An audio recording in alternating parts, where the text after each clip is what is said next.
Hey, welcome back to the channel. Before I get started real quick, I just want to say thank you for everybody for all the prayers and sorry for your loss. If you don't know, I lost my dog Paulo Monday.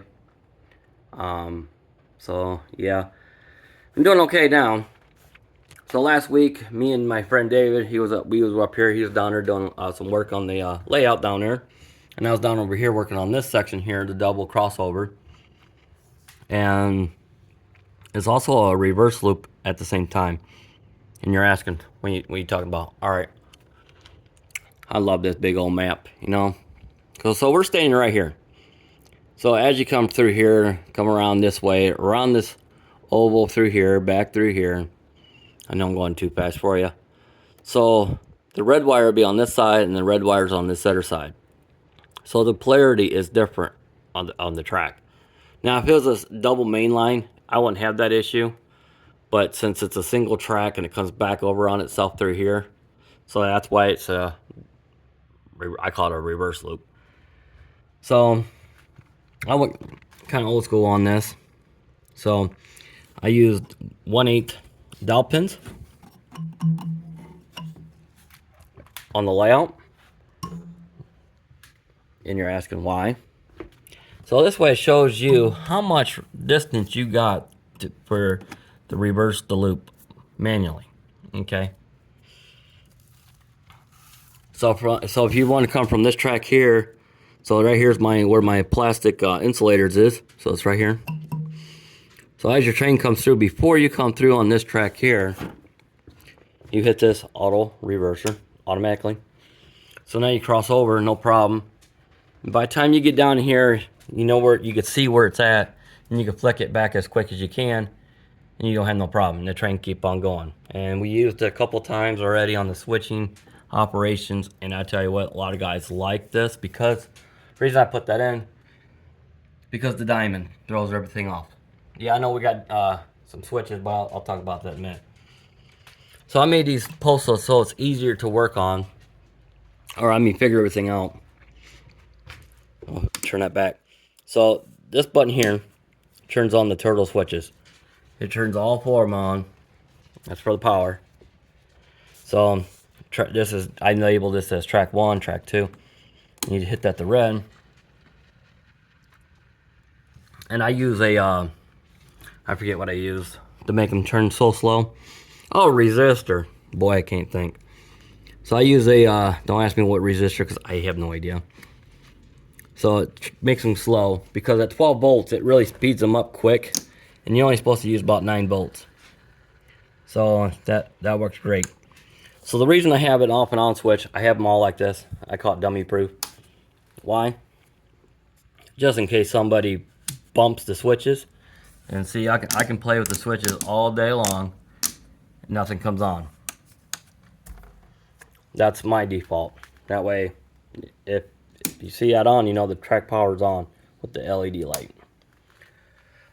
So let's go down here real quickly to the crossovers. I call them the crossovers 88 because we have those in Paul Story here on the C&O. Same thing with this. This is also a reverse loop too if you want to go from track to track. So, and you're probably asking, Mike, you have a crossover down here. Why did you have to put one down that way? I'm glad you asked. Well, I was sitting there thinking about it.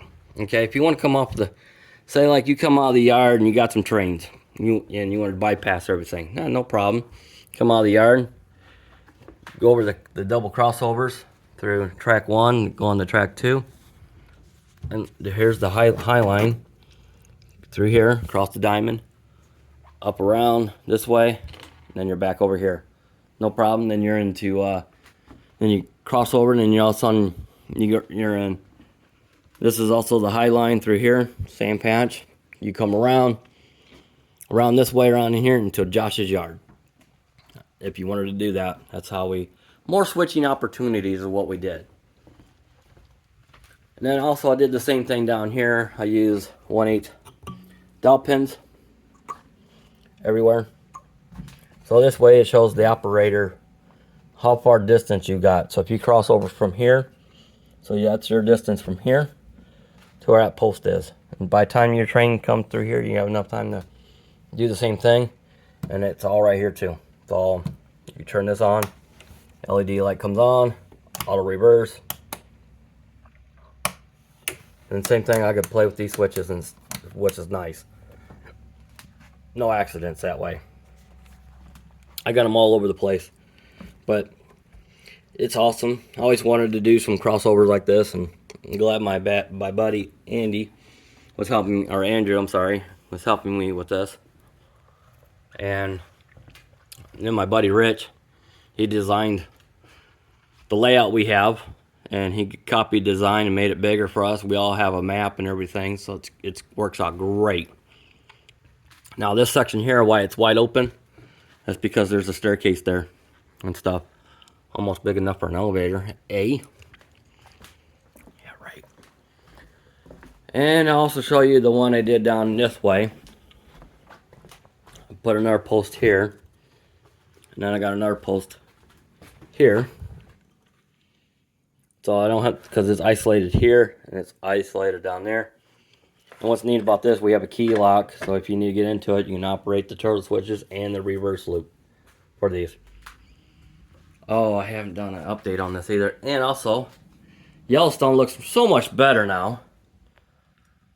Looks really good. It's almost there, but it ain't done just yet. I like how, I mean, when you step back here, you look at this, I need to paint that black yet. But man, when you step back here and look all that, it looks really good. And guys, probably what I thought about doing is scooting this back a little bit and put my farm scene, make it a little bit bigger, because I have cattle and everything for this, for the Yellowstone. And we're still working on this. We have every car weighed.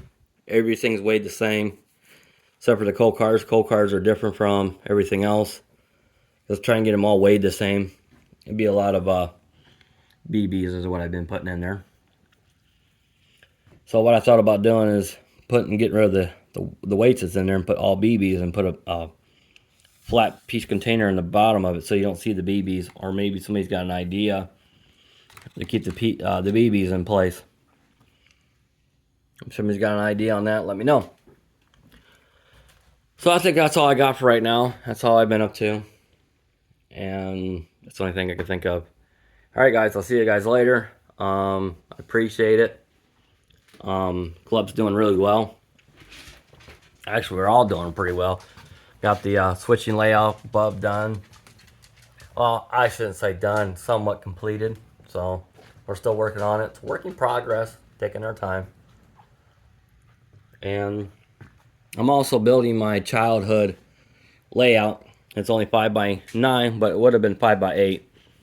So yeah. So if you want to see some videos on that, you're just gonna have to wait and stay tuned. Hey, I know, Rusty. I know you're looking for them, huh? It's okay, bud. And so yeah, that's what we've been up to.